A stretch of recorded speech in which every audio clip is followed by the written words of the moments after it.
Chosen one. Pause for a moment. Yes, right now.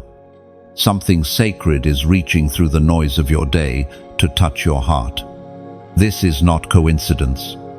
This is a divine interruption, the moment heaven bends time just to speak your name and whisper, "It's time."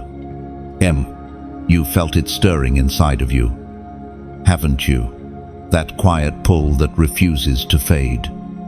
The knowing that there must be something greater waiting beyond what you see. Every delay, every heartbreak, every silent night has been leading to this moment. You have not been forgotten, you have been prepared.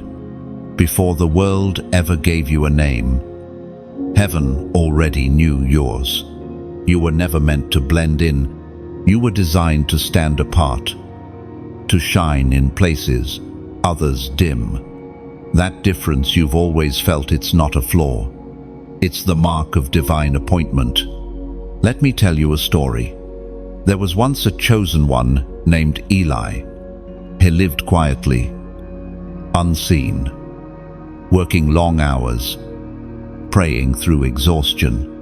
For years, he waited for breakthrough until his hope began to fade. One night, he whispered into the silence, "If you still hear me, show me a sign." The answer didn't come through thunder or visions, it came as stillness. A deep peace that felt like heaven breathing on his soul. The next morning, the opportunity he'd prayed for years finally came. The delay was never denial, it was divine timing. Like Eli. You're not being ignored, you're being refined. The fire around you is not punishment, it's purification. Heaven hasn't wasted your pain, it's been molding your spirit for purpose. Every tear you cried was counted. Every silent season was shaping your strength. Picture this, an enormous hourglass. Its sand falling grain by grain. It looks slow, meaningless. But each particle is the rhythm of destiny. Every second you've endured has been measured, sacred, preparing you for the moment when heaven flips the glass and says, "Now." That now is near. Heaven speaks clearly through the words in the book of Isaiah, chapter 60, verse 1. "Arise, shine, for your light has come, and the glory of the Lord rises upon you." This is your word today. Rise, shine. Believe that glory is already rising upon you, even if all you can see is shadow, because light always begins in darkness. Listen carefully. You weren't born to live quietly. You were chosen to awaken a sleeping world. You are a carrier of fire, a voice that can shake complacency, a light that exposes what darkness tries to hide. When you step forward, others will find the courage to do the same. You've been tuned, like a violin in winter, stretched and silent, but only so the melody of heaven can resound through you in the right season. Every crack in your heart is a place where God's song can echo. When you release your sound, heaven opens. Do not overlook this moment. This is your sign that heaven is moving in your story. When the world says, "Stop," heaven says, "Go." When you feel weak, it is only proof that divine strength is rising within you. If something inside you is stirring as you read this, that's confirmation. It's not emotion. It's not luck. It's the sound of heaven calling your name. Don't ignore it. Don't overthink it. Take this as your prophetic act of agreement. Comment the number 333 below as a declaration that you've heard and you're ready to step into what's next. Like, share, or subscribe, not for routine, but as a way of saying, "Yes, I receive what heaven is doing in me." Now breathe. Feel the atmosphere shifting around you. Everything begins to move when you respond in faith. This is the doorway. This is the awakening. You are not here by accident. This is the divine interruption, and your soul has just been called awake. Heaven is watching closely now, waiting for your next move. Every choice you make from this point carries weight in the unseen. When you move in obedience, the atmosphere shifts to meet you. What once resisted you will begin to bow. Do not underestimate what happens when you say, yes. Even a whisper of faith can echo louder than 1,000 doubts. The moment you align with heaven, you step into divine current. Everything lost begins to find its way back. There is power in your stillness. 2. You don't have to rush. Just stay open, alert, ready. Heaven works best through hearts that listen before they speak. So, stand tall. Chosen one. This is where your story changes. The interruption was never to break you, it was to wake you. You were never ordinary. Even before you could form words, heaven had already written distinction into your spirit. The difference in you was not something you earned, it was something you carried from birth. That's why fitting in has always felt like wearing someone else's skin. You could laugh, speak, and act like those around you. But deep down you knew. Your rhythm beat to another drum. There were times you tried to suppress it. You learned to stay quiet, to walk carefully, to not draw attention to the fire burning in your chest. You thought maybe if you stayed small, life would hurt less. But it didn't. The ache of suppressing purpose is heavier than the ache of rejection. And you've known that ache well. There's something sacred about being different. It is both a gift and a burden. You sense things others overlook. You see beyond the surface patterns, energies, pain that people hide behind smiles. You are sensitive not because you're weak, but because your spirit was trained to detect both danger and destiny. Heaven gave you spiritual sight long before you understood what to do with it. When you were younger, people may have called you too much or too intense, but the truth is, you were just in tune. You were made to feel deeply, so you could lead deeply. Prophets, healers, intercessors, none of them blend in. They walk through life marked, misunderstood, and often alone. Yet that loneliness is the very evidence of heaven's fingerprint. A story is told of a man named Caleb, another chosen one. As a child, he often dreamt of light surrounding him, but he kept it secret. He didn't want to be strange. He grew up chasing ordinary things: career, approval, belonging. But the more he tried to fit in, the more he felt himself disappearing.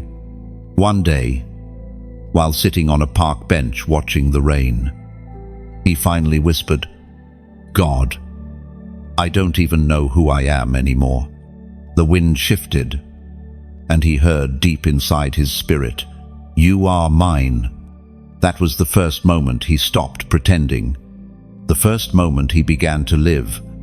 You see, identity is not found in mirrors or applause. It's found in the quiet recognition that you were designed for something eternal. You may have spent years doubting your worth, wondering why relationships failed, why doors closed, why peace seemed so distant. The truth is, heaven was protecting the rare oil you carry. You cannot be poured into just any vessel, because what you carry is sacred. Think of a candle, small, steady, burning silently in the dark. It doesn't announce itself. It simply glows. But if you place it in the wrong place, the wind will snuff it out. So, too, has heaven shielded you? Every disappointment was a redirection. Every no was a mercy disguised as silence.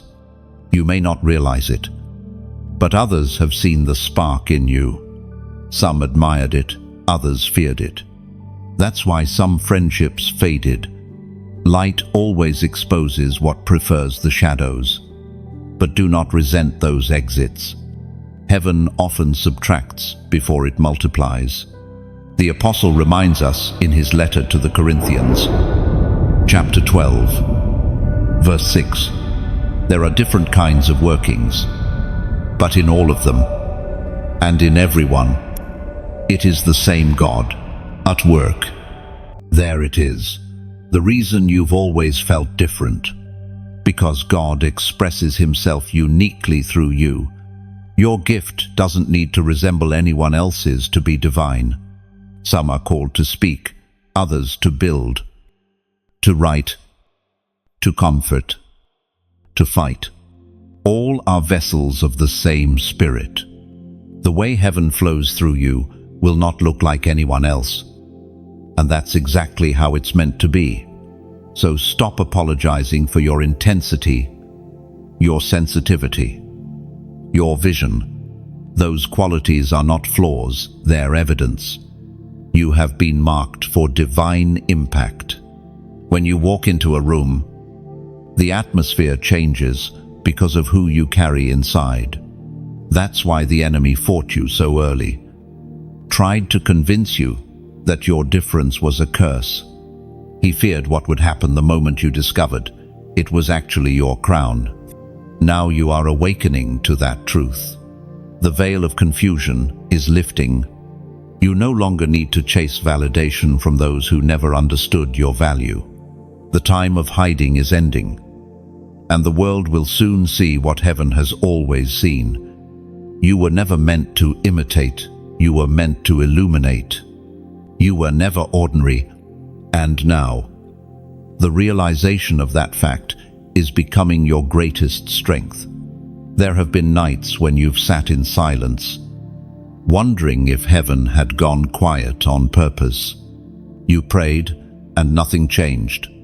You waited, but no answer came. The space between promise and fulfillment felt endless, yet, chosen one.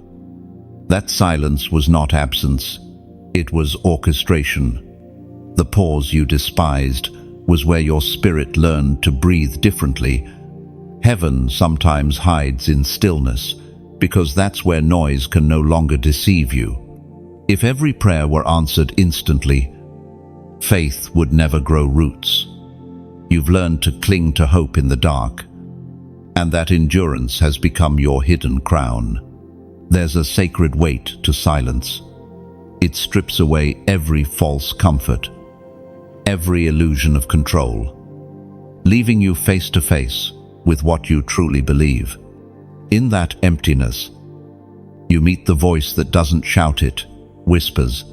The ancient prophet once wrote that God's voice was not in the earthquake, nor the fire, but in the gentle wind, and that same soft wind has brushed against your soul many times when you chose peace over revenge, when you forgave instead of breaking, when you showed up even though you were tired. That's where heaven speaks. I once heard of a woman named Miriam. She waited years for a prayer to be answered. She thought her silence meant punishment, until one day she looked back and realized the waiting had built her into someone new. The woman who began the prayer could never have carried the answer. It would have crushed her. The waiting shaped her shoulders to hold what was coming. You are being shaped too. The unanswered season has been holy ground. It has not been wasted time. It's been the time heaven used to make you ready. You thought you were standing still, but the truth is, heaven has been moving mountains in the background. Imagine a sculptor chipping away at marble. Every strike looks like destruction, but it's actually revelation, removing everything that doesn't belong to the masterpiece. That's what the silence has been doing in you. What felt like loss was only shaping. What felt like ending was actually unveiling, according to what is revealed in the book of James, chapter 1, verse 4. Let perseverance finish its work, so that you may be mature and complete, lacking nothing.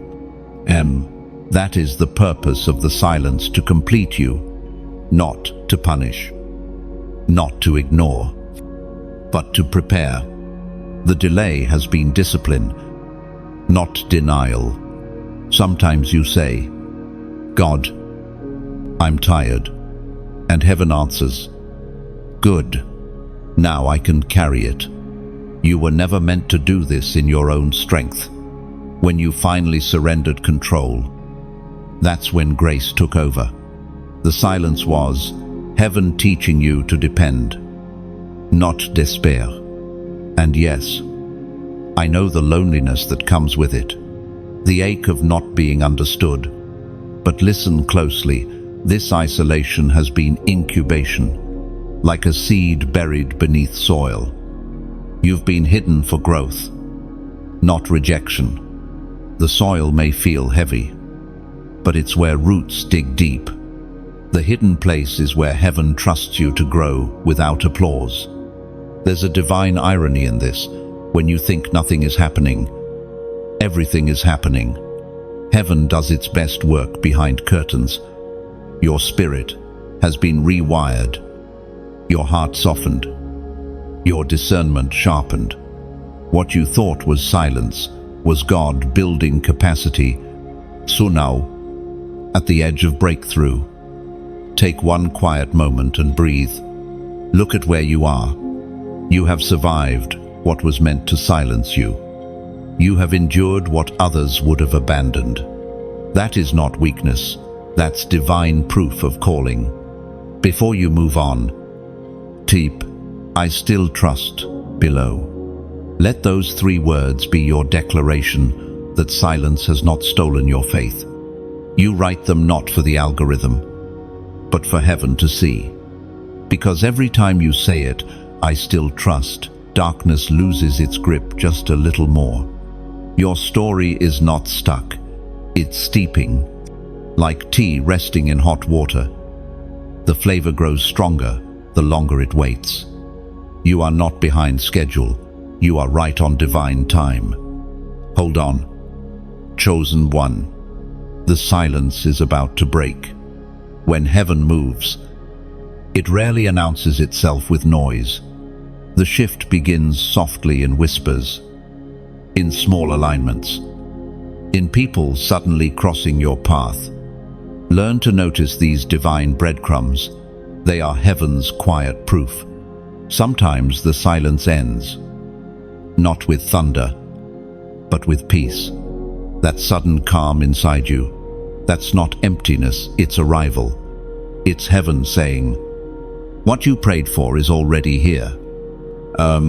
So, when you sense that stillness turning into movement, don't rush. Walk gently. The same God who trained you through silence will now guide you through revelation. Stay humble, alert, and ready to rise. The exhaustion you felt lately is not just physical, it's spiritual. It's the weight of a war you didn't even know you were fighting. The war behind your weariness is real, and it has never been about the surface issues. It's always been about your soul, your purpose, your potential to shift atmospheres with your obedience. You've been wondering why things feel heavier than usual, why even simple tasks require so much strength, why rest never seems to satisfy. It's because the battle isn't in your hands, it's in the unseen. Heaven has been strengthening you in the invisible places. While the enemy has been trying to wear you down before the unveiling, there's something about chosen ones. Darkness recognizes them before the world does. The moment heaven marks you, hell takes notice. It sends distractions, fatigue, confusion, anything to keep you from realizing who you are. The heaviness you feel is not failure, it's friction between realms. Light and darkness cannot coexist peacefully. When your spirit grows brighter, resistance grows stronger. But take heart. You're not losing, you're awakening. The very pressure that tried to crush you is proof that something powerful is growing within you. Think of a storm. It doesn't form because the air is calm. It forms because something in the atmosphere is shifting. That's what's happening to you. Your internal climate is changing to match your calling. I once heard of a young man named Theo who almost gave up on everything. He said he felt tired all the time, not from lack of sleep, but from carrying something he couldn't explain. One evening, he told his mentor, "It feels like I'm walking through invisible mud." His mentor smiled and said, "That's how it feels when you're about to outgrow your old armor." The next months were the hardest of Theo's life, but also the most transformative. When the heaviness finally lifted, he realized it hadn't been punishment. It was preparation. His endurance had become his new strength. You are walking through something similar. Every attack against your peace is actually an indicator of your authority. The enemy doesn't fight what doesn't threaten him. Your resistance is proof that your presence carries weight in the Spirit. The Spirit spoke through the prophet Jeremiah. Chapter 20, verse 11. But the Lord is with me as a mighty warrior, so my persecutors will stumble and not prevail. 1. There it is, the truth beneath your fatigue. You are not fighting alone.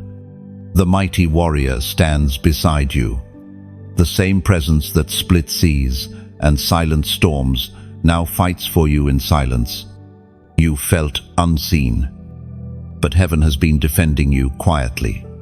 The moments you thought were random, those sudden urges to pray, those dreams that felt more real than life, they were strategic interventions. Heaven was keeping you standing when you thought you were falling. Your weariness is sacred, because it's the space where divine exchange happens. When your strength ends, His begins. That's the mystery of the chosen. Brokenness becomes the portal for power. You may feel fragile, but heaven sees you as fierce. Think of yourself as a lantern. Cracks in the glass don't disqualify you, they let more light escape.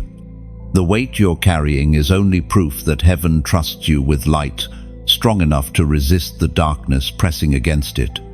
Sometimes the battle doesn't end with victory songs.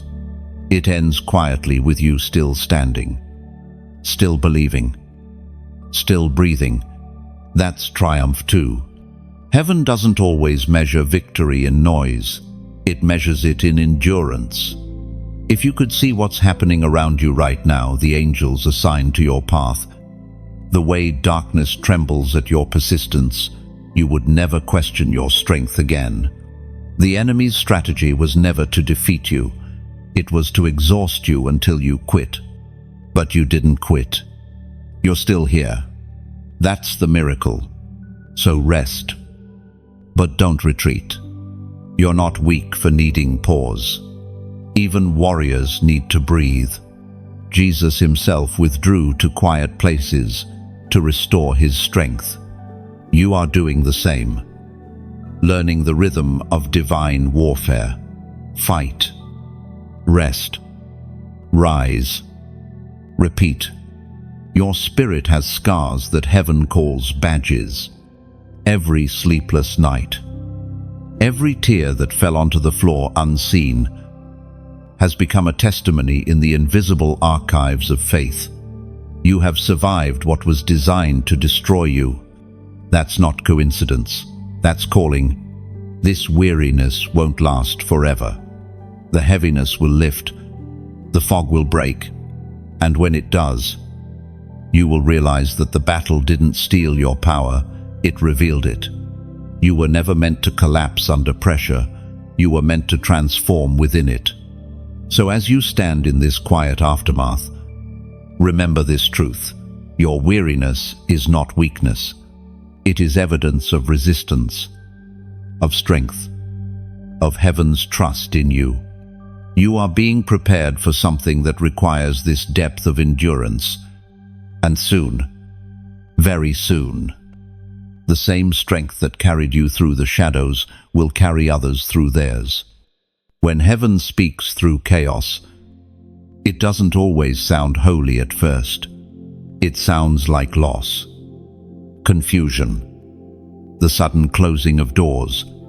You've been asking, God, where are you in all of this?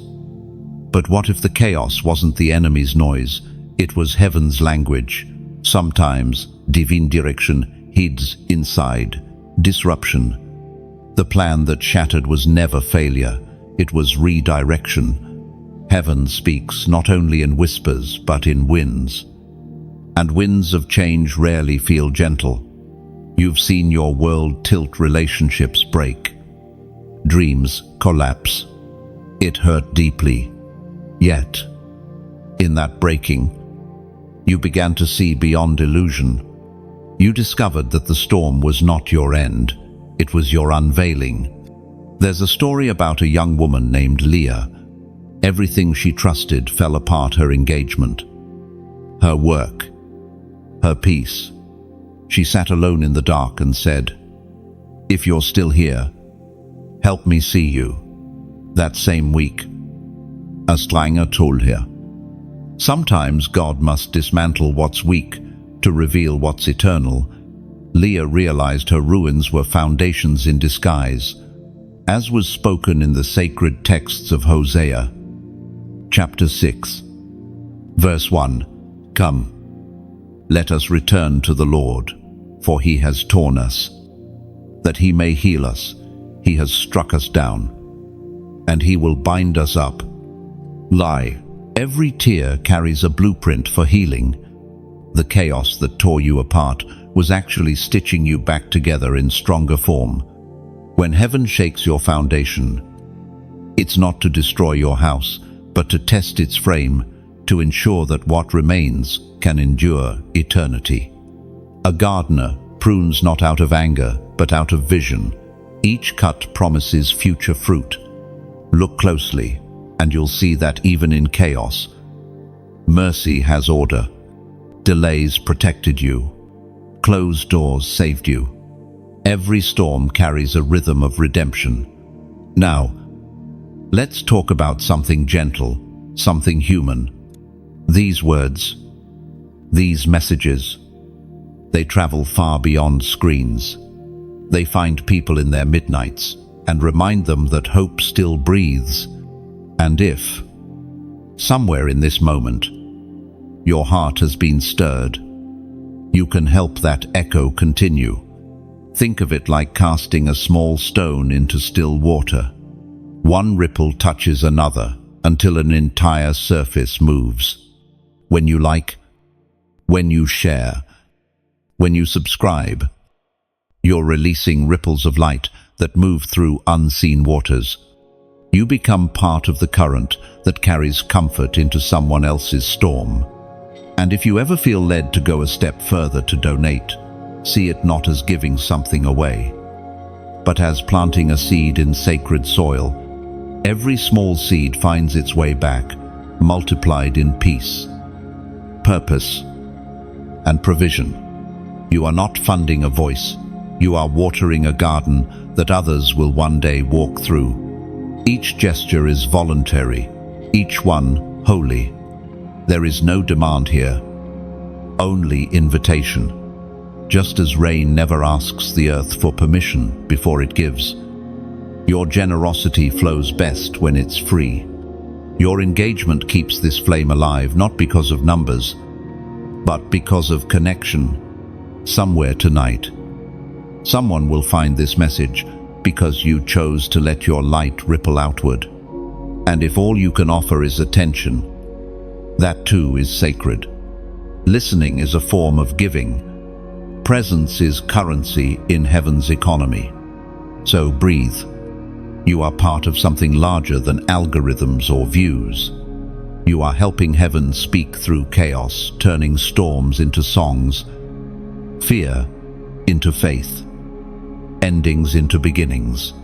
Stay steady in your storm. Chosen one, the winds aren't here to drown you. They're here to carry your ship into a greater sea. There will come a moment when the chaos fades and everything suddenly makes sense. The pieces you thought were scattered will align like stars, forming a pattern that heaven had seen all along.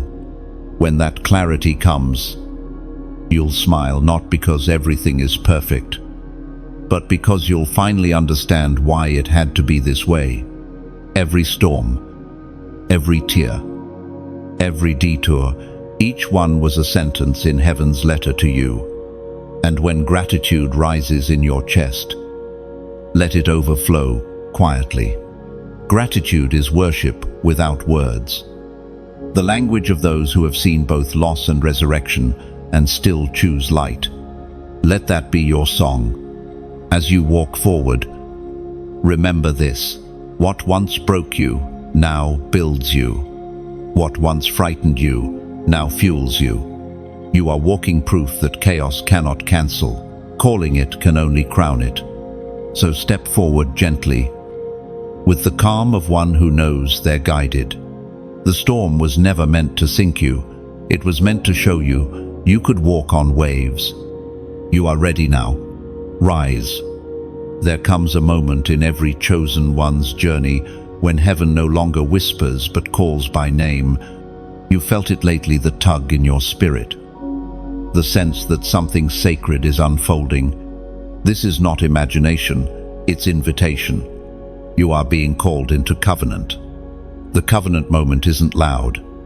It's not fireworks or thunder. It's subtle, holy, and deeply personal, like the quiet turning of a page in heaven's book that suddenly bears your name in gold. It's the point when destiny stops being a story you read and becomes a vow you live. You've been sensing this, haven't you? The shift from waiting to readiness, that stirring that says, I can't stay the same anymore. It's not anxiety, it's alignment.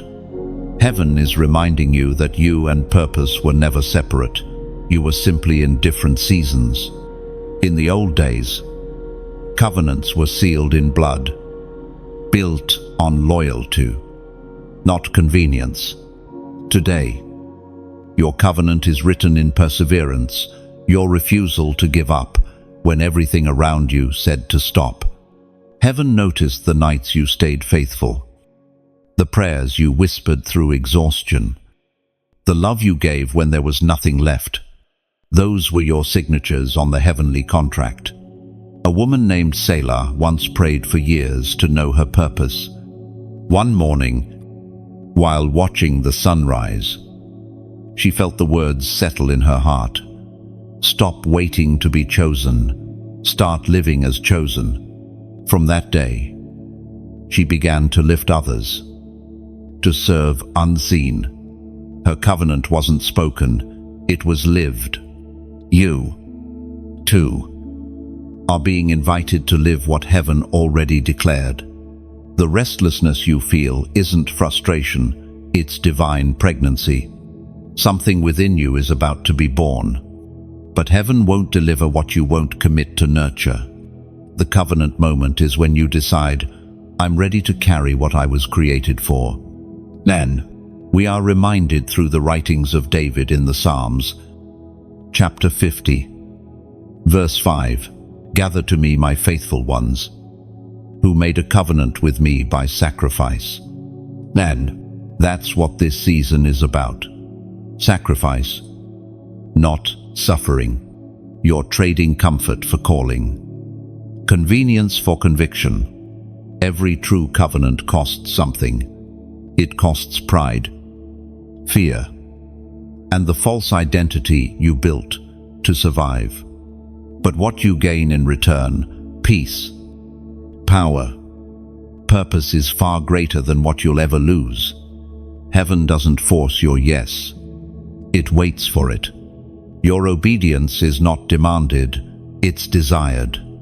You've been given free will so that when you choose to align with destiny, it carries the weight of love, not obligation. Imagine a bridge forming beneath your feet as you walk across a river. That's what faith feels like. You don't see the next step until you take it. The covenant isn't signed once it's walked, daily, step by step. Sometimes you'll feel alone on that bridge. But look again, angels walk beside you, carrying the promises you thought were gone. Every small act of faith builds a stone beneath your feet. Heaven never let covenant keepers drown. Distractions always multiply before destiny. It's the enemy's last attempt to convince you that what's ahead isn't worth the sacrifice. But you've come too far to turn back now. The moment you say, yes, heaven responds. The same God who spoke galaxies into being begins rearranging details on your behalf. People you need appear.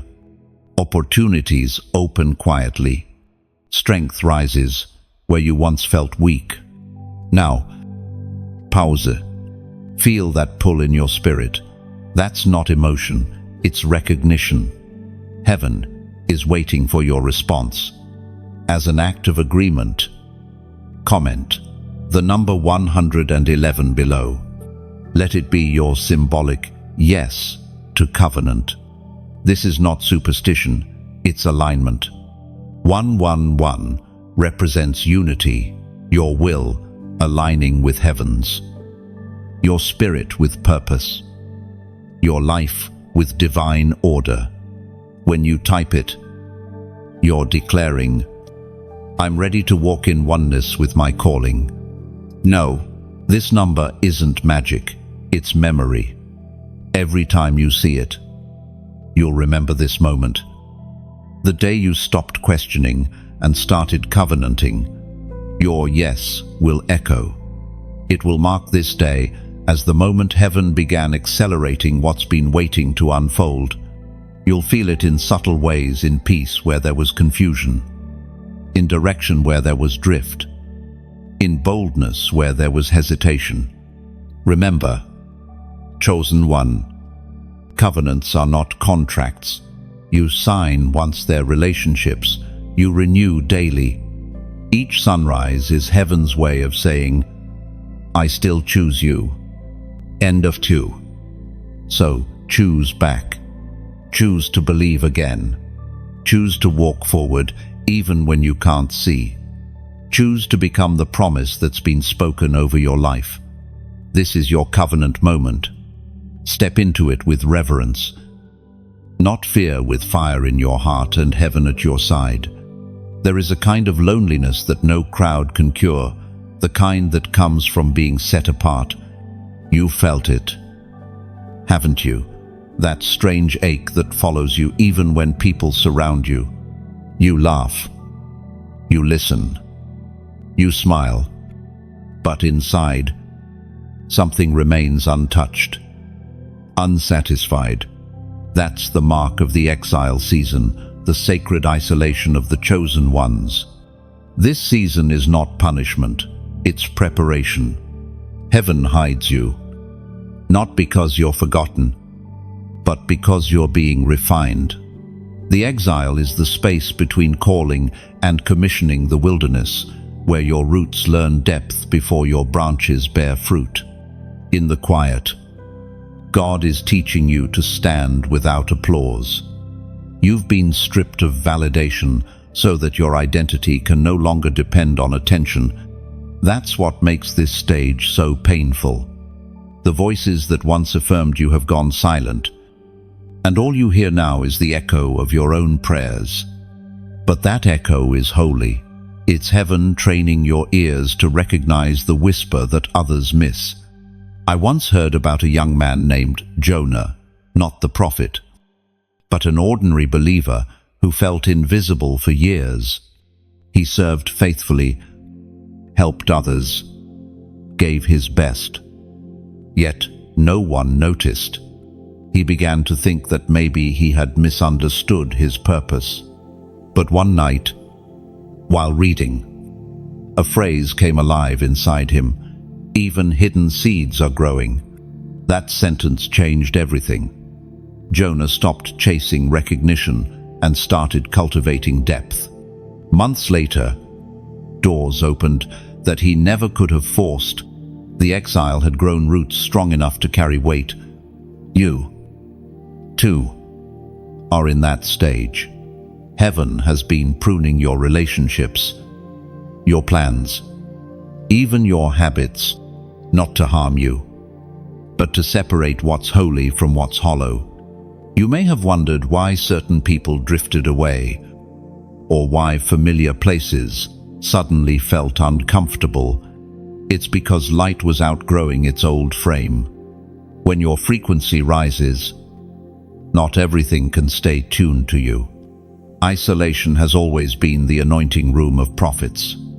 Before David became king, he was alone with sheep and stars. Before Moses spoke for nations, he wandered deserts with silence as his teacher. Even Jesus stepped into the wilderness before his ministry began. The exile is not evidence of abandonment. It's the birthplace of authority. Think of it like a potter working clay. He shapes, presses, stretches, and lets it dry away from the crowd. The vessel can't be seen while it's forming. It's hidden, spinning in silence. But when the kiln's fire touches it, it emerges strong, unbreakable, ready for purpose. That's you. The potter has not forgotten you. He's still shaping you behind the curtain. Heaven speaks clearly through the words in the book of Deuteronomy, chapter 8, verse 2. Remember how the Lord your God led you all the way in the wilderness, these 40 years, to humble and test you in order to know what was in your heart. Doubly, the wilderness exposes motives. It shows whether you seek God for what He gives or for who He is. It refines your worship from request to relationship. That's why the exile feels like emptiness, because heaven is emptying you of false attachments. There's a quiet beauty to this stage. In stillness, you begin to see details. You once ignored: the rhythm of your breath, the color of dawn, the way grace meets you in ordinary tasks. The exile slows you enough to notice divine fingerprints on daily life. Don't rush out of this season. If you leave before the refining is finished, you'll enter the next chapter with cracks that can't hold blessing. The oil of destiny requires a vessel that's been pressed and purified. The waiting isn't wasted. It's weaving patience into your spirit, resilience into your bones. When you finally emerge, you won't crave the stage. You'll crave presence. You won't seek applause. You'll seek alignment. That's the miracle of the exile. It trades hunger for attention into hunger for authenticity. You'll realize soon that you were never truly alone. Heaven's hand never left your shoulder. The silence around you was filled with unseen activity, angels rearranging, grace rewriting, purpose maturing. When the time comes, you won't have to fight for recognition. Heaven will reveal you. For now, breathe in the stillness. Learn its rhythm. Let loneliness become your library, where you read the language of divine dependence. Every exile has an ending, but only after it has taught endurance. Your wilderness won't last forever. The same voice that called you into it will call you out at the appointed time. And when that moment comes, you'll look back and bless even the lonely nights, because they built something inside you that comfort never could. Unyielding strength. This is the exile season. It's quiet. It's sacred. It's temporary. And when it ends, you won't be who you were. You'll be who you were meant to become. Something begins to shift the moment you stop resisting what you are. The silence of exile gives way to a tremor in the spirit, a vibration that feels like awakening. Heaven does not shout when it calls you forward. It breathes life into what has been dormant. You begin to feel alive again, though nothing around you has changed. That's the awakening of the warrior light. You have carried this light your whole life. It flickered in your eyes when you were a child, when you dreamed freely before fear taught you limits. It dimmed when pain pressed against your joy, when rejection whispered that you were too much, when betrayal made you question your goodness. But light never dies.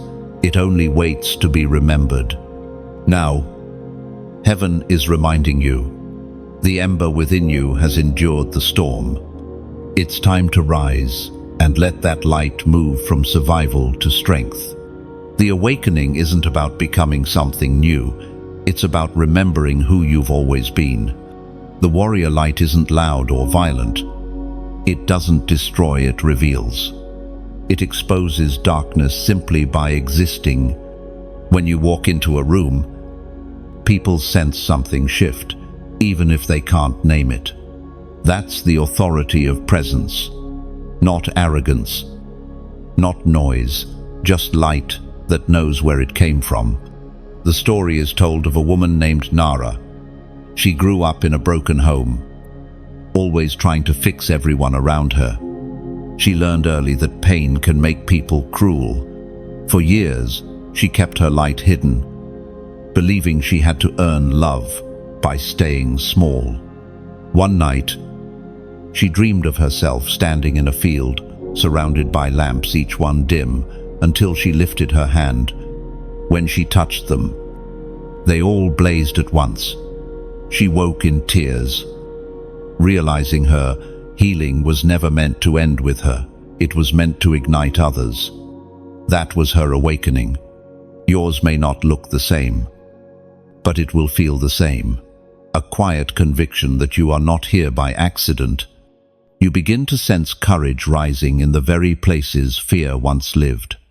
The words you used to hold back start forming again, this time with power. Your spirit stops apologizing for existing. According to what is revealed in the book of Joshua, chapter 1, verse 9, be strong and courageous. Do not be afraid. Do not be discouraged. For the Lord your God will be with you wherever you go. That command was never just for soldiers. It was for souls like yours, souls awakening to purpose after long seasons of pain. Courage doesn't mean you don't feel fear. It means you've stopped letting fear make your decisions. You might notice small shifts first. Peace where there used to be panic. Boldness in places where you once hesitated. That's how the awakening begins, not in noise, but in quiet authority. Heaven rarely announces breakthroughs with thunder. It releases them like sunrise, slow, steady, unstoppable. Your warrior light was never meant to fight people. It was meant to confront darkness. You don't battle with fists, but with truth, compassion, and conviction. Every act of kindness you choose instead of bitterness. Every moment you forgive, when vengeance would be easier. That's warfare. Light wins by shining, not shouting. This awakening also brings responsibility. Light demands honesty. You can't carry divine illumination and still hide behind pretense. That's why, lately, you may have felt an inner push to let go of what doesn't match your soul anymore. Certain friendships, old habits, even dreams that no longer fit. It's heaven's way of clearing the fog so your radiance can reach farther. You will find that your presence alone begins to influence others. People will ask, why peace seems to follow you. They'll feel safe in your company without knowing why. That's your light speaking. You won't need to explain it, just live it. Awakening doesn't mean you become perfect. It means you become aware. You begin to see yourself the way heaven always has: powerful, radiant, needed. And once you see that truth, you can never unsee it. The world needs the light you've been guarding. Don't underestimate its reach. One spark can start a wildfire of healing, and one honest life can shift the course of many others. So, walk gently, but boldly. The warrior within you is not rising for war, but for restoration. You were not chosen to conquer others. You were chosen to illuminate paths. Your light terrifies darkness because it cannot be bought, silenced, or hidden. It's divine in origin, eternal in nature. And now, it's awake. There comes a point in every awakening when heaven tests the depth of your surrender. It's easy to walk in light when everything feels clear, but surrender truly begins where understanding ends. The call of the chosen is not just to shine, it's to obey. Surrender doesn't mean defeat. It means alignment. It means you stop wrestling with the direction heaven is leading and finally trust that even the detours have purpose. You may not see it now, but obedience is the bridge between revelation and fulfillment. You've come far already. You've endured storms, silence, rejection, and refining. But this is the crossroad moment, the place where heaven whispers, "Will you trust me even when you don't see the path?" This question isn't punishment, it's promotion. Heaven tests surrender not to expose weakness, but to reveal readiness. Many resist this season. They want the calling without the cost, the crown without the cross. But those who are truly chosen learn that obedience is not about control, it's about communion. To obey is to walk so close to heaven that even silence feels like instruction. There's a story about a man named Asher. He had everything planned: career, relationships, comfort. But deep inside, he sensed a persistent voice urging him to let go of what was safe. It delayed, afraid of losing what he built. Eventually, everything collapsed. Anyway, only then did he realize that heaven wasn't taking something from him, but giving something to him. What followed was the peace he had been chasing his entire life. That peace only arrived after surrender. Obedience will always cost you something visible to gain something invisible. It's trading your plan for his promise. You may not understand the exchange now, but when you look back, you'll see how every yes built a staircase toward destiny. The Apostle Paul reminds us in the letter to the Romans, chapter 12, verse 1, "Offer your bodies as a living sacrifice, holy and pleasing to God. This is your true and proper worship." That's the essence of surrender. Worship through willingness. Every time you let go of what no longer serves your spirit, you are offering worship more powerful than any song. Heaven honors movement, even trembling steps. Think of surrender like a river meeting the ocean. The river doesn't lose itself when it surrenders, it expands. It becomes part of something vast, unmeasurable, unstoppable. That's what happens when you yield to heaven's flow. And yes, surrender can feel lonely.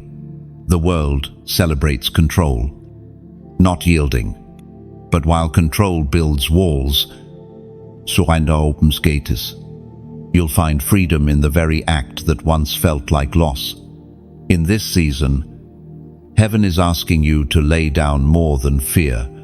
It's asking for your timelines, your expectations, your definitions of success. because what's coming won't fit in your old framework. You can't carry new glory in old garments. If you've been feeling stretched, uncertain, or even stripped bare, you're not being punished, you're being purified. Heaven is removing what can't follow you into promise. The pruning feels like pain, but it's actually permission to grow, to rise, to become who you truly are. Remember, surrender isn't passive. It's active trust. It's saying, even if I don't understand, I still move forward. And when you do, heaven meets you halfway, filling your empty hands with what you never imagined possible. This is your turning point, the invisible threshold between resistance and release. When you cross it, the weight lifts, the fog clears, and peace rushes in like morning light after a storm. Now, take a breath. Feel that soft pull inside your chest. That's heaven's invitation to respond. Not with explanation, but with agreement. Type, I yield now, below, as your act of surrender. Let it be your declaration that you choose flow over fear, faith over control, not as ritual, but as reminder. Every time you say those words, your heart aligns again with heaven's rhythm. The moment you surrender fully, heaven begins to accelerate what's been waiting behind obedience. The doors that once resisted you will open easily because they now recognize who walks beside you. And when that happens, you'll understand that surrender was never loss, it was liberation. You didn't give up, you gave over. You handed the pen back to the author of your story. When you whisper, I yield now, you aren't confessing weakness, you're declaring trust. Those 3 words move mountains in the unseen because they signal that your will has aligned with divine timing. Heaven always answers alignment. And when alignment happens, life unfolds differently. Peace replaces panic. Clarity replaces chaos. Doors no longer require force. They open with presence alone. That's the fruit of surrender. Effortless progress born from complete trust. There is a moment when the covenant you accepted becomes visible, when the private yes of your heart begins to radiate outward. That is the descent of the mantle of fire. It's not literal flames, but the fire of divine authority. Confidence without arrogance. Clarity without noise. You begin to notice it not in what you do, but in how you carry yourself. You've walked through darkness, exile, and surrender. Now heaven marks you with light. The mantle doesn't arrive with ceremony, it arrives with weight, a holy gravity that steadies your steps. You start to sense that you're no longer walking for approval, but from purpose. This is not pride, this is presence. That's why people start noticing something different about you. They may not understand it, but they feel it. You speak, and peace follows. You enter a space, and heaviness lifts. The fire you carry doesn't burn people, it warms them. It invites them to remember the God they forgot they knew. I once heard of a man named Samuel who said he didn't feel worthy of his calling. Every time he tried to speak truth, his voice trembled. One day, while sitting by a small bonfire, he felt heaven whisper, "The fire you fear is the fire I gave you." From then on, he stopped shrinking. He realized that humility isn't hiding what God placed inside, it's using it to serve. The fire within you works the same way. It refines, reveals, and restores. It doesn't consume for destruction, but for transformation. Fire can turn cold iron into a sword. It can melt away what is false and strengthen what is true. When the mantle of fire descends, you become that sword, steady, sharpened, ready. It is written in the book of Hebrews, chapter 12, verse 29, "For our God is a consuming fire." This doesn't mean destruction, it means purification. His fire consumes fear, doubt, and shame until only courage remains. You are being set apart, not to burn out, but to burn bright. Sometimes this fire makes you restless, and that's normal. Fire was never meant to sit still, it was made to spread. When you feel that holy restlessness, it's heaven telling you that your light is ready to travel farther. That's where the calling meets compassion. Think of yourself as a lighthouse standing on the edge of a stormy sea. Ships in the distance don't see you, but they see your light. Your role is simple: keep shining.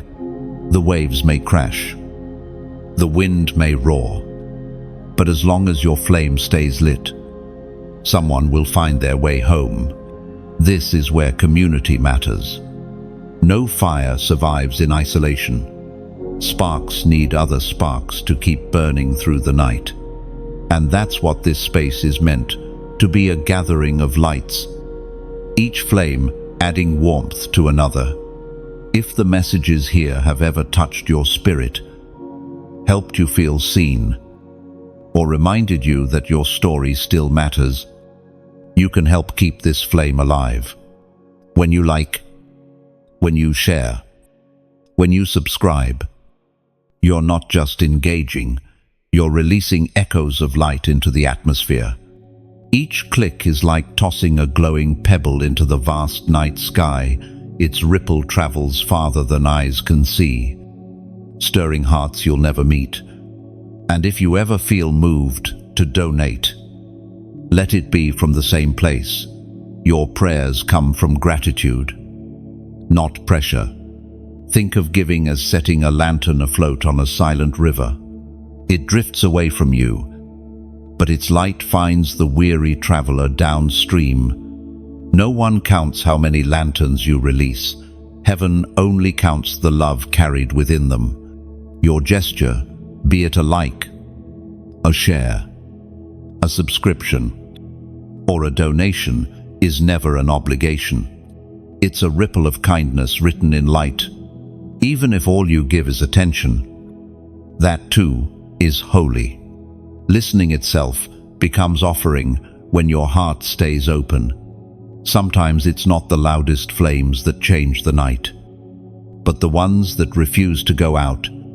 So, protect your light, feed it with truth, guard it with faith, share it with kindness. Every time you do, darkness loses a little more ground. The mantle of fire doesn't make you untouchable, it makes you unstoppable. You will still feel, still cry, still question, but through it all, the flame will not die.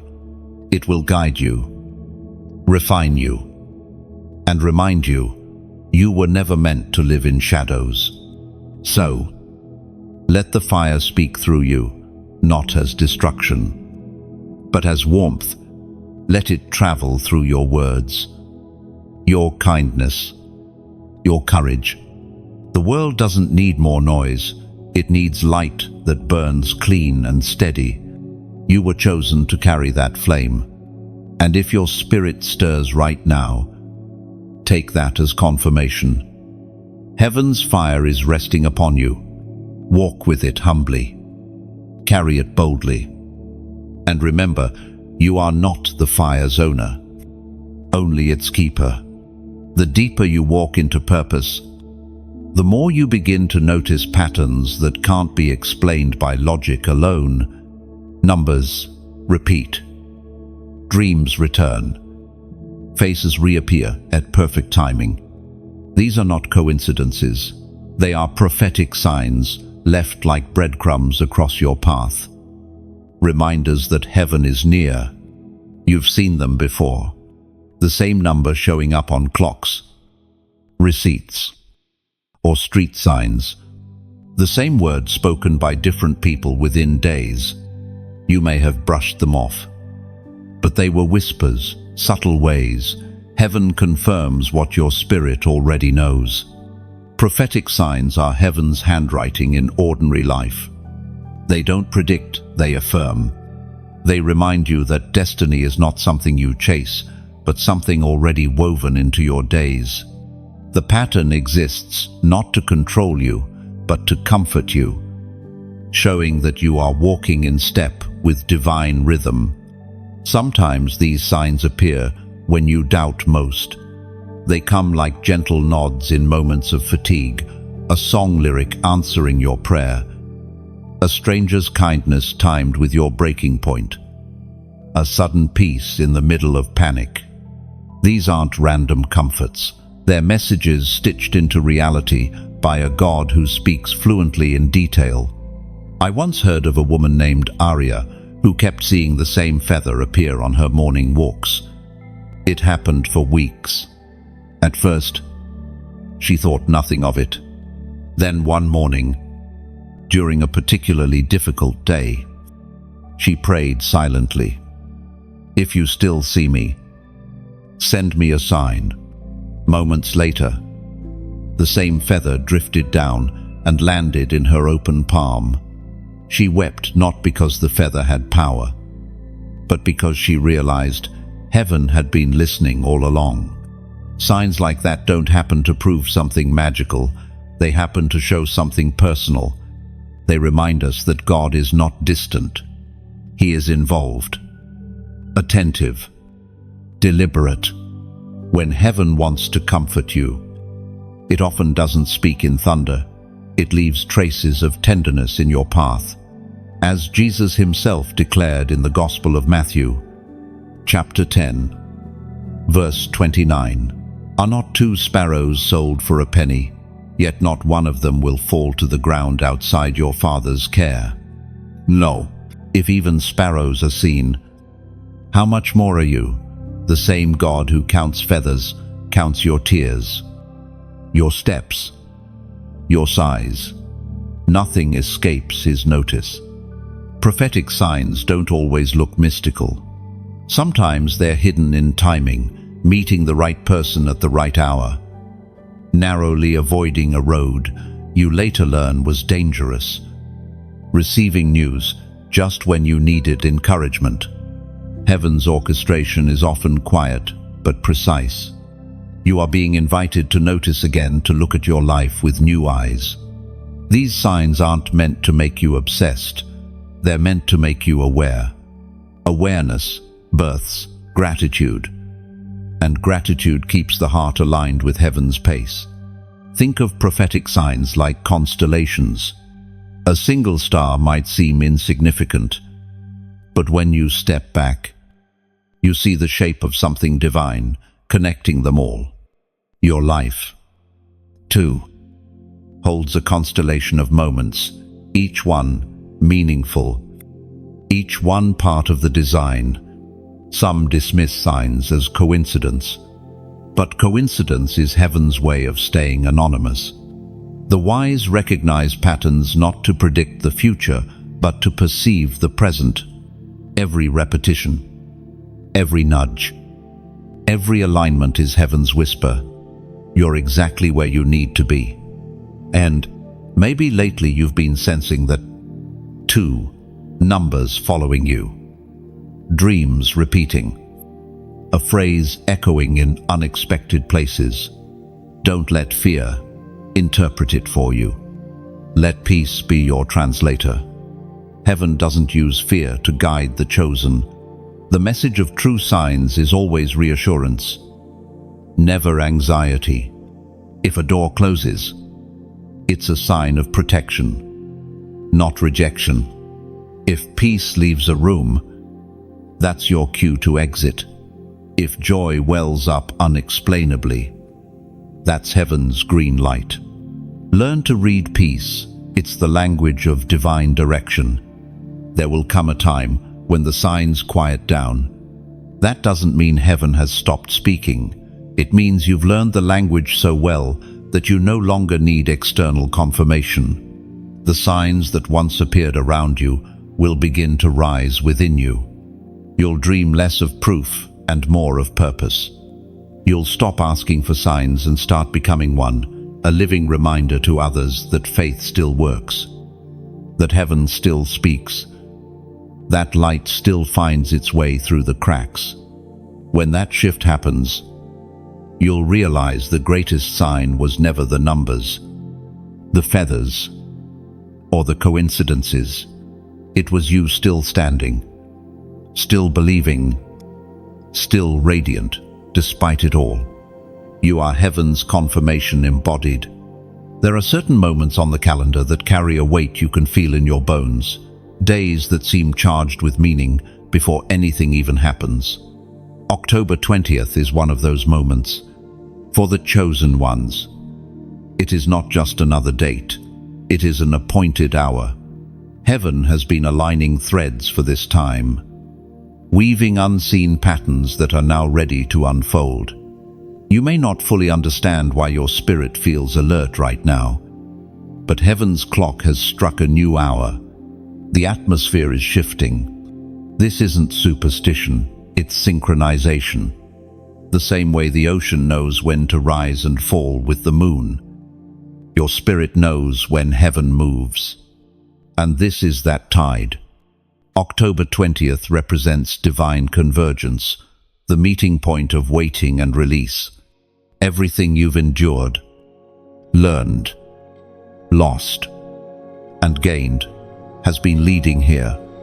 The pain that once felt meaningless will soon reveal its purpose.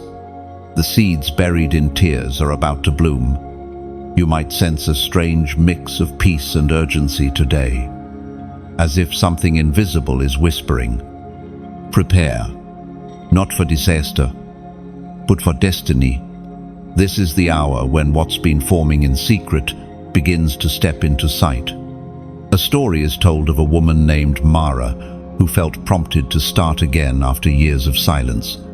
She didn't know why, but she marked a date, October 20th, as the day she would speak, write, and create again. When the day arrived, she shared her first message publicly. Within hours, someone wrote to her saying that very message had saved their life. Mara realized it wasn't about her voice, it was about heaven's timing. That's what this moment is for you. Divine timing. Not coincidence. Not luck. Heaven has been arranging your steps, aligning hearts, preparing doors. You don't have to force anything. You simply have to recognize that this day is holy ground. As declared in the book of Habakkuk, chapter 2, verse 3, "For the vision is yet for an appointed time, though it tarry. Wait for it, because it will surely come. It will not delay." Embo, you've been waiting, praying, hoping, maybe even doubting. But the appointed time has finally arrived, not to end your story, but to accelerate it. This is the moment where delay turns into delivery, where waiting shifts into walking. October 20th carries prophetic meaning because it's not about a number, it's about obedience. It's heaven's reminder that there is a time for everything, and this is your time to act, to speak, to move. You don't have to be perfect, you just have to be present. If you've been feeling that internal nudge, that holy unrest, don't ignore it. The same God who woke you up to read this is awakening something within you right now. You can almost feel it, the pulse of new beginnings rising in your chest. This is not just a date on paper, it's an altar in time. Heaven has carved this day into eternity's calendar as a marker for transition. The old has expired, the new has begun. Pause and feel that truth settle inside you. You don't need to understand everything, just acknowledge the sacredness of this moment. Something has shifted in your atmosphere. Even if your surroundings still look the same, heaven often moves quietly before the world catches up. Now, as a prophetic act of recognition, I want you to comment the number 555 below, not as ritual, but as remembrance. 5 represents grace, and 555 speaks of overflowing grace, grace multiplied, grace completed, grace that follows obedience. When you type 555, you're saying, I receive the grace for this new chapter.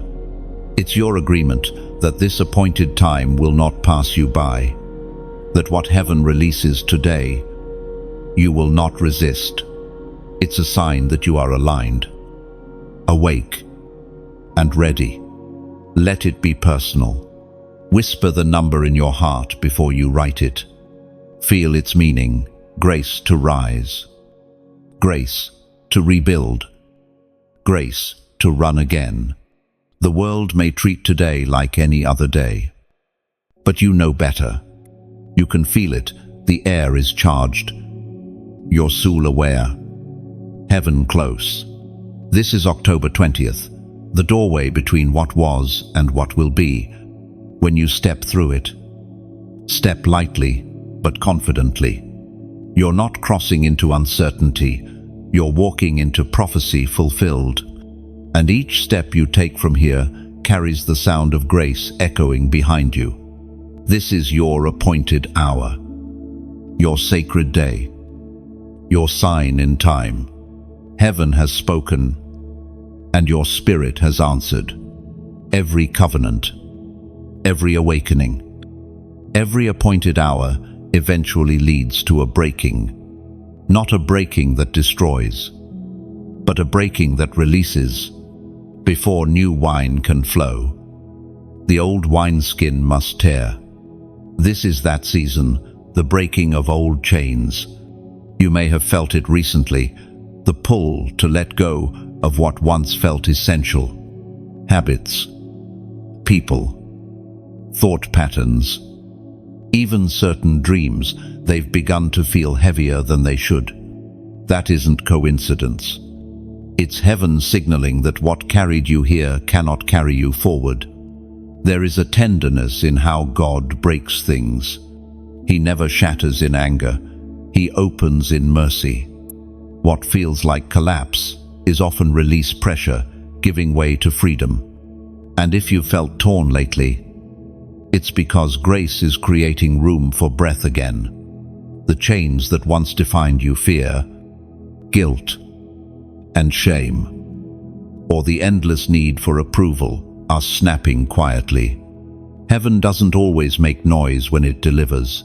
Sometimes liberation sounds like a sigh of relief after years of striving. You've spent too long apologizing for the weight you carry, thinking freedom would come from trying harder. But freedom isn't earned, it's inherited. You were never meant to drag broken stories into new seasons. The breaking is heaven's way of saying, lay it down. You're done carrying what I already conquered. There's a story about a young man named Elior who grew up believing he had to earn love. He tried everything: achievements, service, perfection, until he wore himself out. One day, while helping rebuild a neighbor's fence, a wooden board splintered in his hand. As he cleaned the wound, he realized how strange it was that something could break and still be useful. That revelation never left him. Elior learned that the same God who allows breaking also blesses it. That's how heaven works. The wound becomes a window. The crack becomes the place where light enters. Even your brokenness becomes prophetic when surrendered. The apostle reminds us in the second letter to the Corinthians, chapter 3, verse 17, where the Spirit of the Lord is, there is freedom. Freedom isn't a feeling, it's a state of being. When the Spirit dwells within you, chains can rattle, but they can't remain. The same Spirit that raised Christ from the dead is now breaking off everything that keeps you bound to what's already finished. Some of these chains are invisible beliefs you didn't even realize you carried. The voice that says, "You're not enough," that whispers, "You'll fail again," that doubts your worth. Those are spiritual shackles disguised as thoughts. But light exposes these. Every time truth rises in your spirit, one more link breaks. Let yourself grieve what's leaving. Freedom doesn't mean forgetting. It means blessing what was and releasing it with peace. The old version of you deserves gratitude, not guilt. That self survived long enough for this new one to emerge. The breaking can feel lonely, even frightening. You might question if you're losing yourself. But you're not being undone, you're being unbound. Chains make noise when they fall. That's what you're hearing in your soul right now. Freedom often begins quietly. It's the moment you stop explaining your worth. The moment you forgive someone who never apologized. The moment you realize you no longer need to prove what heaven already affirmed. That's the sound of liberation. Like a bird that has forgotten how to fly. The first stretch of your wings might ache, but soon you'll remember the rhythm of wind beneath you. The cage wasn't comfort, it was delay. This is why the breaking is beautiful. It doesn't end with ruin, it ends with rebirth. The walls that fall become the stones you'll stand on next. Every fracture becomes a frame for glory. And even if no one else sees it, heaven does. Angels record not only victories, but releases the moments you finally say, "Enough." The moment you stop agreeing with your old identity, that's when heaven celebrates louder than any human applause. When you walk free, you'll realize the chains were never as strong as you thought. They only felt that way because you believed them. Truth is the key that has been in your pocket all along. So breathe, stretch, stand tall. The season of bondage is ending. The season of boldness is beginning. You are stepping out of captivity and into calling. You will no longer move from fear. You'll move from fullness. No longer from pain, but from promise. The breaking was never to destroy you. It was to prove how unbreakable you really are. There is a quiet moment after freedom when everything feels still. The noise fades. The battle quiets. And you begin to realize what has actually happened. You've changed. The chains that once clinked at your ankles are gone.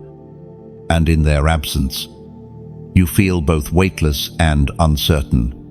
That's when heaven whispers the next truth. The crown awaits. Freedom was never the finish line. It was preparation for recognition. You fought battles in secret, endured storms that no one saw, and stayed faithful in seasons that seemed barren. Now the same heaven that watched you weep in private is preparing to honor you in public, not for fame, but for faithfulness. A crown in divine language is not made of gold or jewels. It's made of endurance, obedience, and light. It's invisible to the world, but undeniable in the spirit. You start to feel it before you ever see it, an increase of peace, a quiet confidence that settles where insecurity once lived. The crown is not handed to you, it's revealed through you. Every time you choose compassion over bitterness, integrity over comfort, truth over convenience, another gem is added. You become the crown your life shining, with the proof that heaven's promises were true all along. I once heard about a woman named Rena. She spent years serving quietly, feeling unseen, while others sought spotlight. She chose stillness. One morning, She woke with a dream of herself, standing on a hill, sunlight resting on her head like a halo. She woke crying, not because she felt proud, but because she realized heaven had been watching all along. Her humility had become her honor. That's how crowns are formed, not through striving, but through steadfastness. The kingdom doesn't measure greatness by applause, but by endurance. Heaven crowns those who keep walking, even when their feet bleed. According to what is written in the book of James, chapter 1, verse 12, "Blessed is the one who perseveres under trial, because, having stood the test, that person will receive the crown of life that the Lord has promised to those who love him." You have stood the test. You didn't give up when the wilderness grew long or when the waiting grew cold. You stayed. And now, you are being clothed with something eternal: dignity, strength, divine power. It's not loud, it's luminous. This crown doesn't mean the battle's end.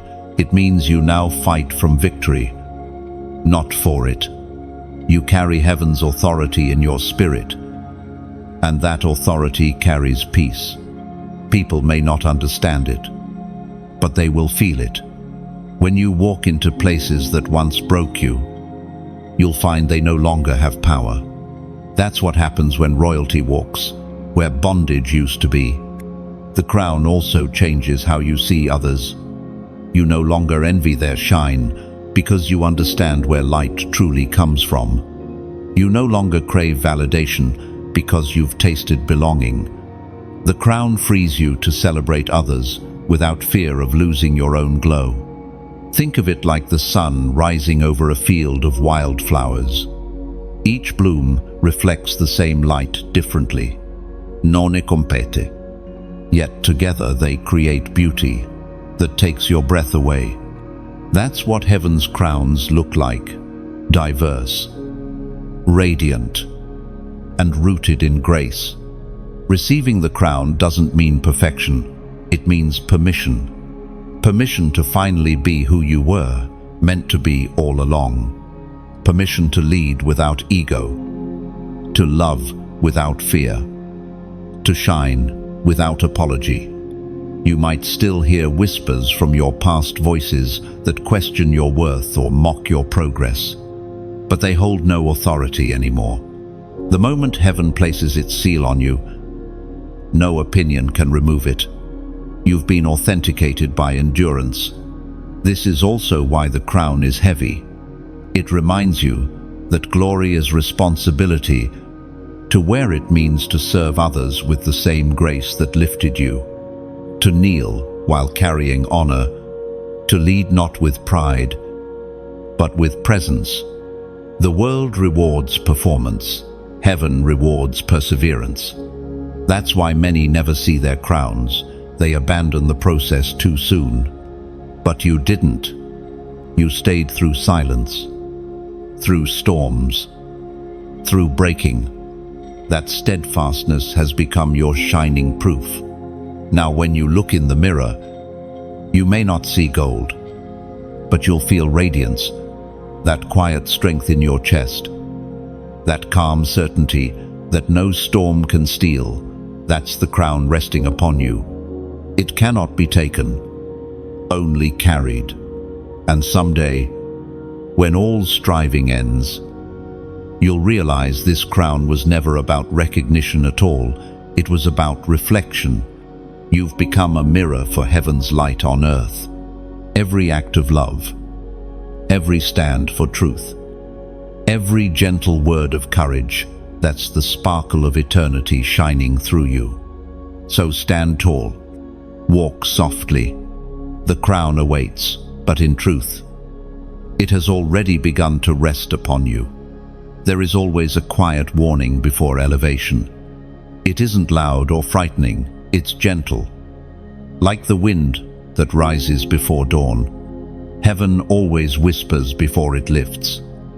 Because with greater light comes greater responsibility. You've reached that place now, Chosen one, the threshold between growth and glory. The final warning before elevation is not a threat, it's an embrace. Heaven is saying, walk carefully, stay humble, and remember what built you. You've been shaped by storms, softened by silence, and strengthened by surrender. Now the light that once surrounded you will begin to flow through you. But with that light comes weight, the weight of influence, visibility, and truth. There's something sacred about the final stretch before transformation. It's when the air feels heavier, time feels slower, and your heart starts to recognize that everything familiar is about to change. This isn't punishment, it's positioning. Heaven tests foundation before it builds a tower. You may feel pressure right now, not as pain, but as preparation. The same fire that refined you is now proving you. You're not being questioned, you're being confirmed. Heaven is making sure that when the spotlight finds you, it will reveal strength, not pride. I once heard of a musician named Alan who had prayed for years for his work to reach others. When the moment finally came, and doors began to open, he found himself strangely quiet. Instead of celebrating first, he went to the same park where he used to sit in solitude and sing to the sky. There, he whispered, "If you ever lift me, don't let me forget the ground." That humility became the shield that guarded his success. Elevation without grounding is dangerous. That's why heaven allows delays to teach you balance before breakthrough. You have learned to kneel before you rise, to listen before you speak, to serve before you shine. These lessons are your wings. It was proclaimed in the first letter of Peter, chapter 5, verse 6. Humble yourselves, therefore, under God's mighty hand, that he may lift you up in due time. The due time has come, but humility will keep you steady as heaven lifts you higher. Pride makes you climb, grace makes you rise. When your voice begins to carry farther, remember the wilderness that trained your silence. When your name begins to echo, remember the nights when only heaven knew it. The crown you now wear isn't for display, it's for devotion. The final warning is simple. Don't lose tenderness as you gain territory. Power without love blinds, but power with love heals. You were never chosen just to shine, you were chosen to warm. And as you stand at this threshold, let me tell you something precious. What you're building here isn't just a message, it's a movement of hearts, learning to hear again. Each word you speak, each story you share, each moment you choose kindness, it all ripples outward. When you like, when you share, when you comment, you're not performing, you're planting. Each action is like placing a single petal on a river. It floats away quietly. But somewhere downstream, it becomes a flower in someone else's desert. And if your heart ever feels stirred to connect deeper, to sustain the voice that keeps reminding others of hope, then let your subscription be a symbol of belonging, not obligation. Think of subscribing as lighting a lantern in a window. It tells every wandering soul that there's still warmth here, that home still exists. And if one day you feel moved to give, treat it like setting another lantern afloat, a gift that drifts beyond you, carrying your love into unseen places. Donations here are not transactions, they're quiet prayers with wings, helping light reach the next weary traveler. Your small gestures create invisible bridges. Someone who has never met you will find courage because you decided to extend light a little farther. Your engagement becomes grace in motion, gentle, voluntary. eternal. Even if you choose nothing more than silence and reflection, that too is beautiful. What matters isn't the reach, but the resonance, the moment your heart says, "Yes, I've been moved." And elevation is never about climbing higher than others. It's about lifting others as you rise. When you do, you fulfill heaven's pattern to be blessed and become a blessing. So, as heaven readies to lift you, stay soft. Keep your hands open, your heart kind, your steps light. Carry gratitude like armor, and let humility be your crown's anchor. The winds of promotion are already stirring. Don't rush. Just rise quietly, gracefully, faithfully. After elevation comes silence again. Not the silence of exile or confusion, but the calm that follows completion. It's the sacred pause between one miracle and the next. When heaven invites you to rest, not because the journey has ended, but because the soul must learn to breathe again. This silence feels different. It isn't heavy or lonely. It's holy. The air seems softer. Time feels slower. And you begin to notice beauty in the small things again. The curve of light on your wall at sunrise. The rhythm of your breath. The stillness that no longer frightens you. You realize that peace was never the absence of storms. It was the presence of trust. After seasons of striving, this quiet is heaven's reward. You've proven faith through action, and now you're learning faith through rest. Both are sacred. Doing without resting leads to exhaustion. Resting without trusting leads to stagnation. But when you rest in God, you recharge your soul with purpose, not passivity. According to the book of Psalms, chapter 37, verse 7, "Be still before the Lord, and wait patiently for him. Do not fret when people succeed in their ways." Stillness is not weakness, it's strength restrained. It's standing on the battlefield with your sword sheathed, because you know the victory is already decided. To be still means to trust that what's yours cannot be stolen, delayed, or destroyed. You may see others advancing faster, voies soudées, paths clearer, but you, chosen one, are learning the rhythm of divine timing. Heaven's pace is not the world's pace. While others rush, you are rooted, and what is rooted lasts. In this season of stillness, heaven is teaching you how to maintain what was given. The blessing you carry is precious, and blessings without boundaries become burdens. This quiet moment is when God builds your inner gates, self-control, discernment, discipline to protect what's sacred. Imagine a gardener who has just planted rare seeds. He doesn't water them every hour, nor does he dig them up to check their progress. He trusts the soil. You, too, must trust the soil of your obedience. What you planted in faith will bloom in its own time. The world may tempt you to move again, to chase, to hurry, to compare. But heaven says, wait, not as delay, but as design. Waiting is the womb of wisdom. It's where revelation matures into reality. Every vision you carry must rest in stillness before it can be sustained in motion. This is where you refine your peace.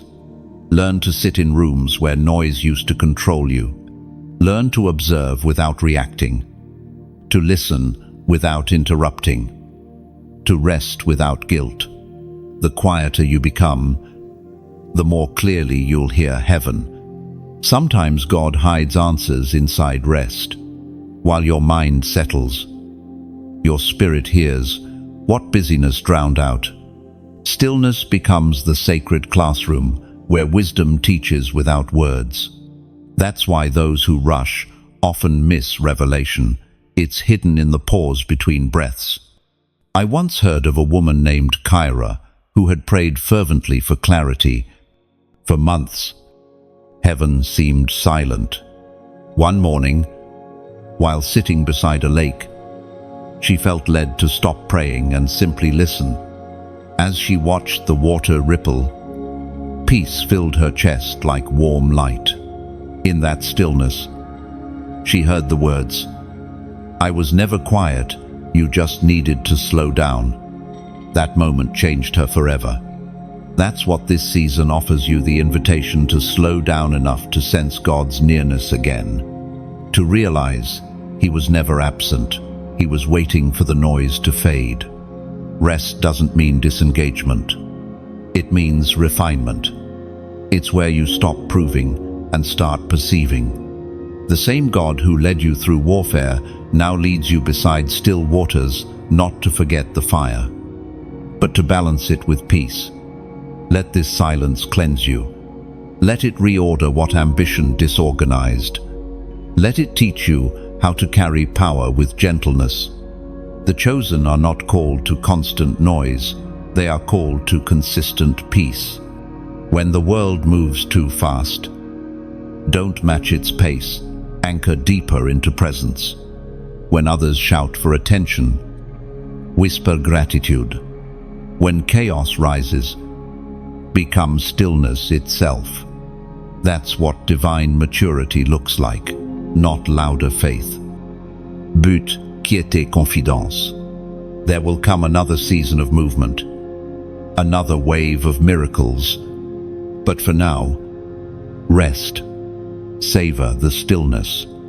The same God who spoke in thunder is now speaking in whispers. And if you listen closely, you'll hear Him say, "It's safe to breathe again." This stillness is not an ending, it's an interlude. The symphony isn't over, it's tuning for its next movement.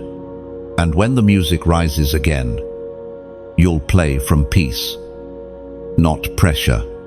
Every story that heaven writes ends not with a period, but with a pulse.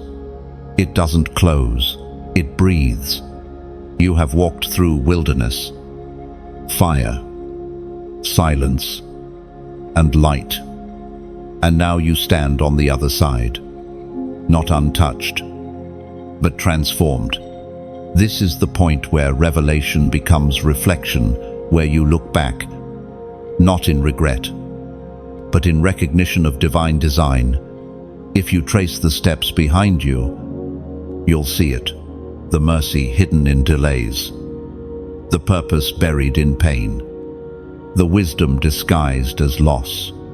Every wound became a window, every silence became a song, every fall became part of the choreography of grace. What you thought was punishment was preparation. What you called endings was simply gateways. You began this journey wondering if you were chosen, and now you know you always were. The confirmation wasn't in thunder or signs, it was in endurance. Heaven's chosen are not marked by comfort, but by consistency. Not by applause, but by authenticity. When you look in the mirror now, you see eyes that have wept, yet still shine. Hands that have trembled, yet still build. A heart that has broken, yet still beats with faith. That is holiness, humanity touched by heaven. The chosen ones aren't perfect. They're persevering. They stumble, but they rise differently each time, wiser, softer, stronger. You have learned that obedience isn't about control, but about communion. It's not a set of rules, it's a rhythm, a sacred dance between Creator and creation. You move when He moves. You rest when He whispers, "Be still." There is a story told among travelers of a craftsman who built harps for kings. Each instrument took years to complete because he refused to rush the resonance. When asked why, he said, "The sound of heaven must not be hurried." That is your life now, a harp finely tuned through years of refinement, ready to release melodies only experience could compose. You are entering your season of resonance. Everything that once broke you has become a note in the song you were meant to play. When you speak, people will hear peace. When you walk, you'll carry calm. You won't need to announce that you're chosen, they will feel it. As written in the book of Isaiah, chapter 60, verse 1, "Arise, shine, for your light has come, and the glory of the Lord rises upon you." This isn't about achievement, it's about awareness. The glory was always there. It simply needed space to emerge. You have cleared that space through surrender, service, and stillness. Heaven can now move freely through you because you no longer resist the flow. Look around. Notice how the world seems different, though it hasn't changed. That's the transformation of perception. You now see with spiritual sight where others see chaos. You discern divine coordination where others see endings. You recognize beginnings. You no longer ask, "Why me?" but "What now?" This is the essence of being chosen, to live as an answer, not a question, to walk as evidence that light is stronger than shadow, that grace outlasts grief, that love truly never fails. The world will still tremble. Storms will still come. But your heart will remain anchored. You are no longer reacting to the waves, you are commanding peace in the storm. That's what happens when heaven trusts you with stillness and fire in the same breath. Your calling is not a task, it's a testimony. It's not about doing more, it's about being more. Every conversation becomes ministry. Every act of kindness becomes prophecy. Every breath becomes worship. You carry heaven wherever you go because it now resides within you. And when you feel doubt, rise again, and it will remember this. Chosen doesn't mean constant certainty, it means continual returning. You will wander at times, but grace will always find you. The same voice that called you at the beginning will whisper again, "You are still mine." The circle completes, yet never closes. The story continues, written in unseen ink across your days. Heaven is not done. It's simply deepening the chapter. So, stand here a moment longer. Feel the wind brush your face. The quiet hum of peace settling in your chest. This is not the end. It's the awakening of legacy. Because now, you are not just the chosen one. You are the carrier of the call, the keeper of the flame, the echo of every answered prayer that once rose from your own lips. You have become what heaven spoke over you long ago, light that endures. And when you rise tomorrow, let grace lead your first breath. The dawn will recognize you, heaven's light wearing human form, walking gently through a world still waking. Before you go, pause for a moment. Let what you've heard settle not just in your mind, but in your spirit. Every word, every image, every silence along this journey was written for you. You weren't here by chance. Heaven arranged this meeting so your heart could remember what it already knew. If this message has stirred something inside you, let that movement live on. When you like, when you share, when you comment, you're not just reacting, you're releasing light into someone else's darkness. Imagine each action as a spark drifting across distance, finding its way into another soul, waiting for warmth. And if you choose to subscribe, don't do it out of habit. Do it as an act of harmony. Think of subscribing as joining a quiet choir, many hearts, one sound, singing that light still wins. You can even comment with just a few words, whatever your spirit feels right now. It may seem small, but every honest word becomes part of the echo that keeps hope alive. And if gratitude rises in you and you feel led to donate, let it be gentle. Think of giving as planting a seed of light in unseen soil, something that will grow long after this moment, blooming where you may never walk. Each offering is also a lantern sent into the night sky, carrying your love farther than eyes can follow. Nothing here is demanded. It's all invitation, soft, sacred, voluntary, the way love should always be, whether you give time, attention, or support. Every gesture becomes part of a larger light weaving through us all. So before this moment fades, carry this truth. This flame doesn't end here. It travels with you, through you, and beyond you, illuminating paths that others will one day thank you for lighting.